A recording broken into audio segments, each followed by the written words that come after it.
Did you know that tomatoes were one of the first fruits grown in space? Back in the 60s, NASA was experimenting with growing plants in microgravity, and they chose tomatoes and lettuce as their test subjects. This was during the space race between the US and Russia, and at the time, Russia had a big advantage.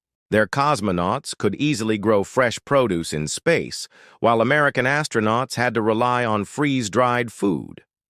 NASA needed a way to grow fresh food for their astronauts, so they turned to the Russians and asked them to share their secrets. The Russians agreed and sent over 300 tomato seeds. NASA then set up an experiment on the Apollo 14 mission to grow the tomatoes in space. And you guessed it, the tomatoes grew really well in space. In fact, they grew so well that NASA decided to include fresh tomatoes on the menu for the Apollo 15 mission. The astronauts were able to enjoy fresh salads in space for the first time. This was a major accomplishment for NASA, and it paved the way for future space gardens.